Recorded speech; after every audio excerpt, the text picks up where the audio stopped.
Hi I hope आप सारे अच्छे होंगे. Good evening first of all.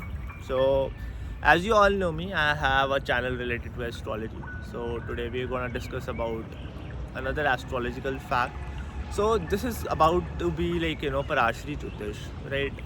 I have learned Parashri Jyotish from my father itself, right? Because he's an astrologer and he learned astrology back in 2002.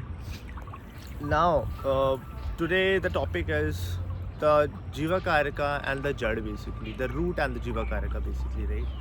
So दो चीज़ें astrology के अंदर बहुत ज़्यादा इंपॉर्टेंट हैं. आपका जीवाकार का बहुत ज़्यादा इंपॉर्टेंट है और रूट बहुत ज़्यादा इंपॉर्टेंट है. तो रूट हम किस चीज़ को बोलते हैं बेसिकली? रूट हम हॉरोस्कोप के अंदर आपके हाउसेस को बोलते हैं बेसिकली. जैसे फर्स्ट हाउस है वो आपके बारे में बताते हैं, आपकी हेल्थ के बारे में बताते हैं, right? So it's the root cause of like your health, your physical body, right? 10th house हो गया बेसिकली. तो 10th हाउस किस चीज़ का है?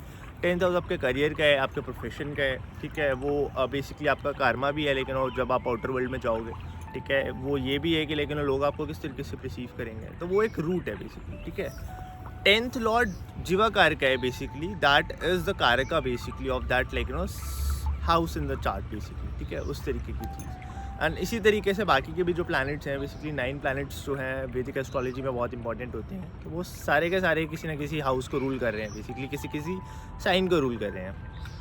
अब इसके अंदर सबसे इम्पॉर्टेंट कॉन्सेप्ट क्या होता है बेसिकली? आप अपना जब चार्ट खोल के देखोगे तो आपके हॉरोस्कोप में जैसे मान लो कि अगर एरिस लगन है बेसिकली, ठीक है, यानी मेष लगन है, तो आप चेक करोगे कि भाई आपका 10th हाउस जो है वो शनि रूल कर रहा है, ठीक है? कैप्रिकॉर्न है, एज इन मकर राशि है वहाँ पर. अब कैप्रिकॉर्न के साइन में यहाँ पे मान लेते हैं कि मंगल बैठ गया, ठीक है? 10th हाउस में मार्स बैठा हुआ है, एक्सॉल्टेड है बेसिकली, ठीक है? बट एरिस लगन के अंदर मंगल फर्स्ट हाउस को भी रूल करता है और 8th हाउस को भी रूल करता है, ठीक है?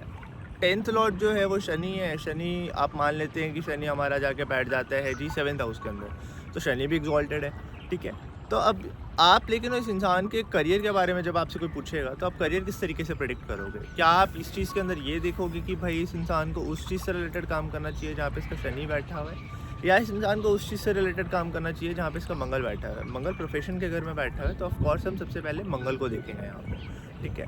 अब मार्स ऑब्वियसली यहाँ पे क्या है कि एक्सॉल्टेड है. तो मार्स रूल कौन कौन से घर कर रहा है? लगन को रूल कर रहा है, 8th हाउस को रूल कर रहा है. अब आप इंसान को बड़ी सिंपल सी प्रेडिक्शन दे सकते हो कि आप अपने करियर के अंदर बहुत अच्छे से ग्रो करोगे अगर आप या तो देखो 8th हाउस से रिलेटेड काम कर लो. और 8th हाउस से रिलेटेड काम क्या क्या होते हैं एस्ट्रोलॉजी में? आपका एस्ट्रोलॉजी हो गया बेसिकली, ठीक है, या फिर आपका रिसर्च हो गया, या फिर anything to do like where you actually have to dig the ground itself, right? ज़मीन से निकाली हुई चीज़ें, ठीक है? अब मार्च 10th हाउस में बैठे तो इस तरीके का काम इंसान कर सकते हैं. ये इंसान मतलब बेसिकली सर्जन भी हो सकता है, वो भी चीज़ काफ़ी हद तक पॉसिबल है, ठीक है?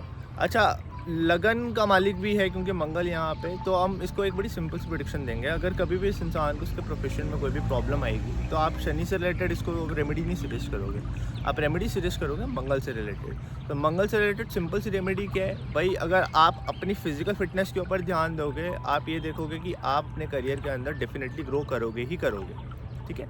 सो हम बेसिकली जो इसके अंदर पहला रूल है वो ये है कि आप हाउस के सिग्नी फैक्टर एज इन कारका को नहीं देखोगे, आप ये देखोगे कि उस हाउस के अंदर कौन सा प्लैनेट एक्चुअली में जाके बैठा हुआ है बेसिकली, ठीक है?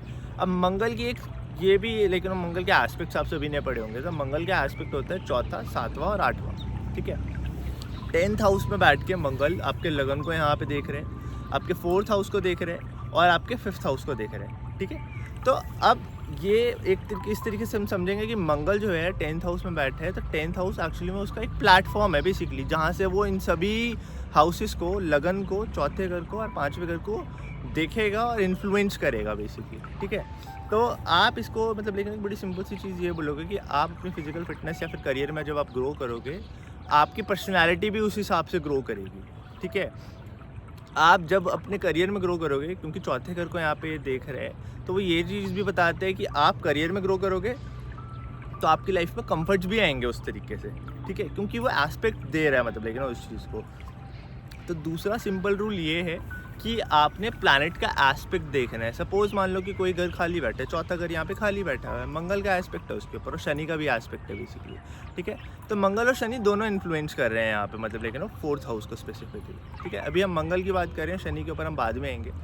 तो ये हो गया दूसरा रूल कि अगर घर खाली है तो घर खाली के अंदर आपने सबसे दूसरी चीज़ ये देखनी है कि वहाँ पे किसी प्लैनेट का, किसी ग्रह का उसके ऊपर एस्पेक्ट पड़ रहा है कि नहीं पड़ रहा। ठीक है, मान लेते हैं अगर हाउस खाली है, उस घर में कोई नहीं बैठा, किसी ग्रह का उसके ऊपर कोई एस्पेक्ट भी नहीं है, उस केस में आप लेकिन वो क्या करोगे, उस केस में आप उसके जीवाकारकों को देखोगे, बेसिकली जो सिग्निफैक्टर है मतलब बेसिकली।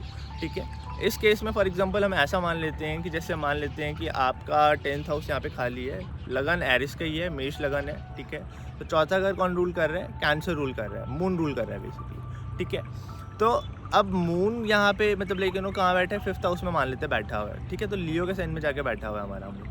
ठीक है, अब 5th हाउस का बैठा हुआ मून है स्पेसिफिकली, तो 5th हाउस में आप क्या बोलेंगे? 4th हाउस को रूल कर रहे हैं यहाँ पे। ठीक है, 5th हाउस के अंदर वो बैठा हुआ, लियो के साइन में बैठा हुआ, और 4th हाउस के ऊपर ना किसी की दृष्टि है, ना कोई ग्रह वहाँ पे बैठा हुआ। तो इस केस में हम ये बोलेंगे कि भाई इस 4th हाउस मतलब किस किस चीज़ का होता है? 4th हाउस आपके कंफर्ट्स का होता है, 4th हाउस आपको डोमेस्टिक इन्वायरमेंट होता है। ठीक है, 4th हाउस आपकी मदर को भी रिप्रेजेंट करता है कहीं। ठीक है, तो हम इसको ऐसा प्रेडिक्ट कर सकते हैं कि भाई इसकी जो मदर है, सबसे पहली बात वो नेचर में बहुत ज़्यादा क्रिएटिव हो सकती है। ठीक है, दूसरी चीज़ ये है कि ये इंसान मतलब लेकिन अपनी लाइफ में जब क्रिएटिविटी को इंडल्ज करना स्टार्ट करेगा, लेकिन 5th हाउस की एक्टिविटीज़ में इन्वॉल्व होगा। 5th हाउस में पढ़ाई भी होती है, हम प्रोफेशन की बात नहीं कर रहे हैं यहाँ पे, बाय द वे एजुकेशन होती है 5th हाउस में, एडवाइस होती है बेसिकली करना।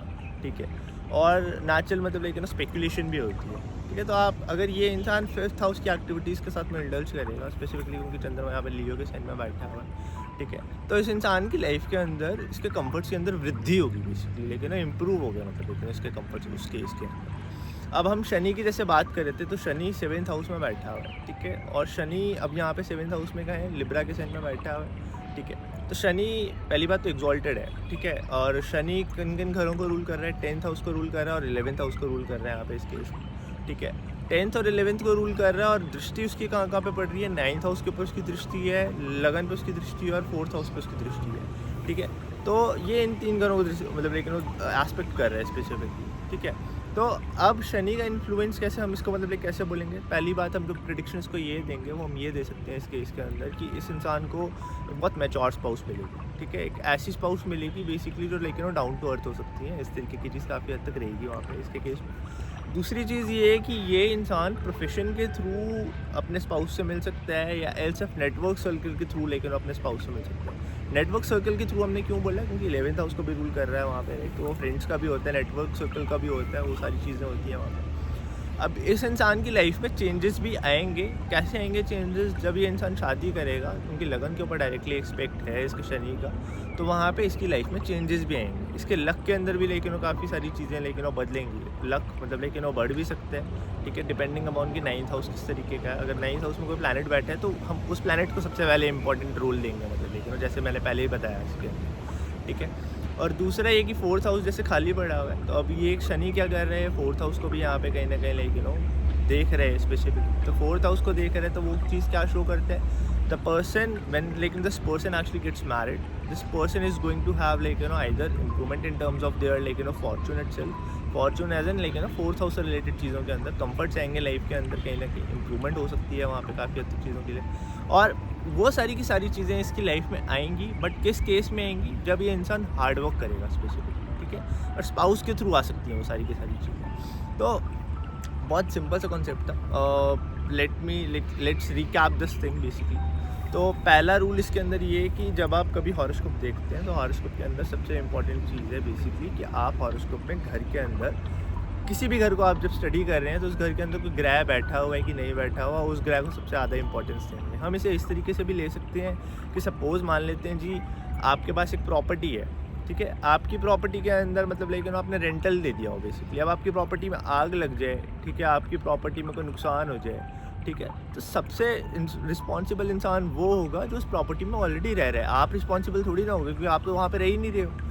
तो ये इस तरीके से हम ले सकते हैं। ठीक है, तो घर बेसिकली घर के अंदर कौन सा ग्रह बैठा हुआ है वो चीज़ देखना बहुत ज़्यादा इंपॉर्टेंट है यहाँ पे। ये पहली चीज़ है। दूसरा इसके अंदर क्या है कि अगर घर के अंदर घर खाली है बेसिकली, तो आप उस केस में देखोगे कि उस घर को कोई और ग्रह एस्पेक्ट कर रहा है कि नहीं कर रहा, उस घर का एस्पेक्ट का इन्फ्लुएंस उसके ऊपर पड़ेगा, ठीक है। अगर नहीं कर रहे हैं तो उस केस में फिर हम जाएंगे उस घर के कारक के ऊपर। मान लेते हैं 10th हाउस का लेकिन शनि है और 7वें घर में बैठा हुआ है, अगर यहाँ पे मंगल नहीं बैठा होता, कोई ग्रह इसको देख नहीं रहा होता, तो सिर्फ हम शनि को यहाँ पे इंक्लूड करते हैं। तब हम उस केस में क्या बोलते हैं कि इस इंसान का जो प्रोफेशन है वो 7th हाउस से रिलेटेड होगा। या तो ये इंसान देखो डील मेकिंग में जा सकता है, एज अ ब्रोकर काम कर सकता है, या ये इंसान अपना बिजनेस स्टार्ट कर सकता है स्पेसिफिकली, ठीक है, उस तरीके की चीज़ है। और दूसरा ये कि इस इंसान का प्रोफेशन ग्रो करेगा इसकी मैरिज के बाद में भी, और कहीं ना कहीं इसकी लाइफ में जब इसकी पार्टनर रहेगी उसके बाद भी। तो इस तरीके से लेकिन हम प्रिडिक्ट करते हैं। आई होप लेकिन आप लोगों को ये जो चीज़ मैंने समझाई है बहुत सिंपलिस्टिक वे के अंदर समझ में आई होगी। आई होप आप लोगों को ये वीडियो पसंद आई होगी।